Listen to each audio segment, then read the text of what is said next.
Hello everybody. Today I want to talk about 1950s perfumery. I chose two perfumes from my collection to talk about.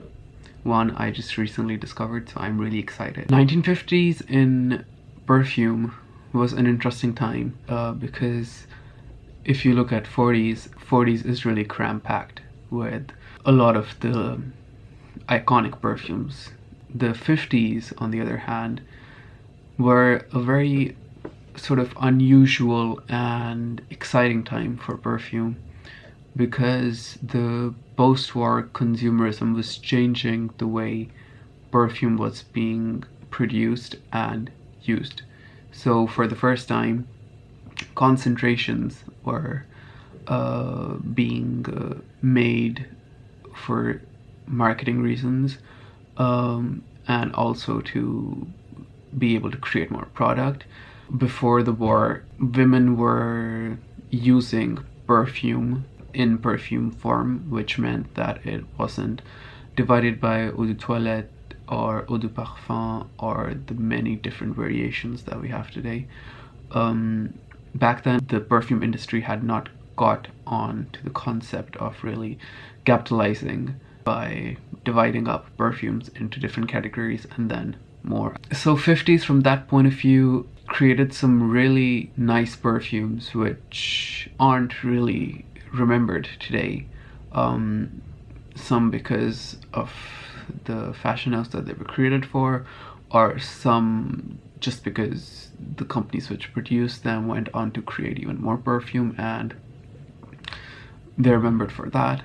The two perfumes that I want to talk about today, one of them was made in the 50s, but the other one is a perfume from 1929, but in the 50s is really when it gained momentum and its advertising is visible in the magazines of the time. Jean Patou, and it's called Moment Suprême. This is the first perfume which I ever bought, which really made me interested in perfumery pre-1960s or 1970s. And when I got my hands on this more than 2 years ago now, that's when really my perfume awakening happened, and I realized that perfume which was made in the 1950s and 1940s, it was in a league of its own. Just the way that it smells, just the way it was packaged. This is the standard packaging that was used back in the 50s for Jean Patou's perfumes, introduced since the launch and was continued up till the late 50s, I'd say, or even into the 60s. But that's really when pure perfume started going out of trend and perfume cologne, or as they used to call it, parfum de toilette, was introduced, and hence the packaging was rolled out because no one was buying pure perfume, hence they didn't bother wasting their money on luxurious packaging. So the bottle would come in this sort of a stand, and it has these metal locking mechanism at the bottom, and you would just push it and out it come, and then when you would want to lock it away again, you would just push it in and it just stays there.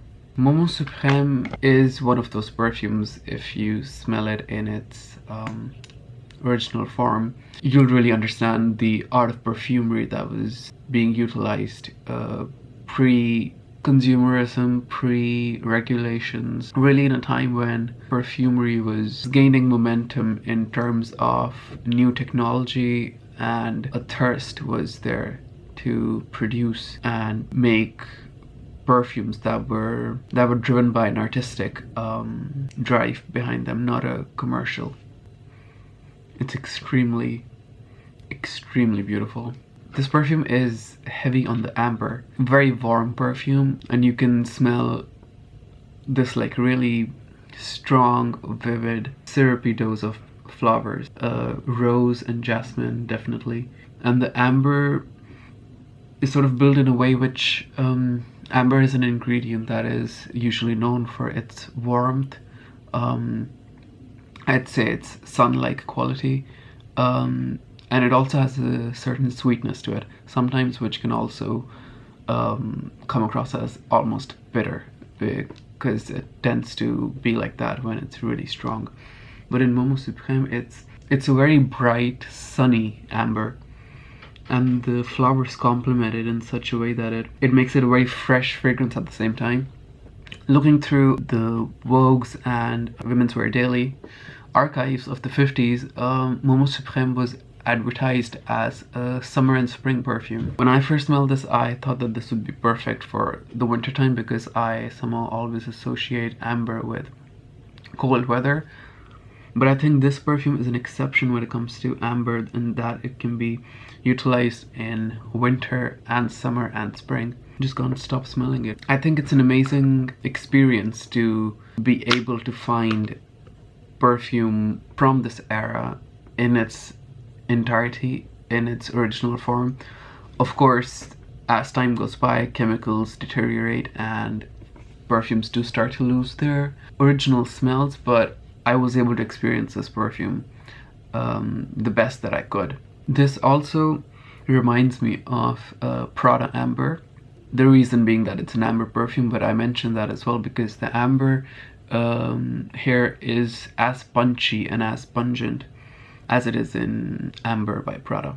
The second perfume is Magie by Lancome. Many people know Magie Noir from Lancome, which was released in the 70s. Inspiration for that perfume was, of course, taken from this original one. They are two different perfumes. They don't match in smell. Magie was released at a time in perfume history when industry was changing. In the 40s, we see that perfume houses like Rochas and Dior released one-off perfumes which coincided with either the reveal of their new collection or the perfume itself was an event. It was just the celebration of this one single creative endeavor, and it was treated as really a couture creation of its own. In 50s, we see that this changed and perfumes started to be produced more often. They hadn't yet lost that artisticness behind them. The creativity was still there. A lot of Guerlain's perfumes produced in the 50s are some of the most rarest today that you can never find. But when you look at it in the long term, this is really when the current model of perfumery that we know today started to take birth. Magie came in 1950, made by Lancome, which people know today as a perfume brand, but Lancome started out as just a perfume company. Magie can be categorized as the quintessential vintage perfume. It's not a very deep perfume. The notes come across as linear. It's jasmine and rose, a lot of musk, but it's appropriate for the time because the 50s are the decade that's known as really solidifying gender norms, and the women's fashion from the era, as beautiful as it is, was ultra feminine, and to complement those themes, the perfumes make sense as well. They're not super profound as the perfume of the 40s, they're not super complex, but they come across as super feminine and sort of lacking the mystery of the 40s, but having the sort of freshness and openness, but at the same time ultra feminine. So it's a very interesting mix of emotions, which I feel whenever I smell perfumes like Magie, which were produced in the 50s. Advertisements for Magie were particularly colorful and very unexpected when I first saw them. They were all illustrations.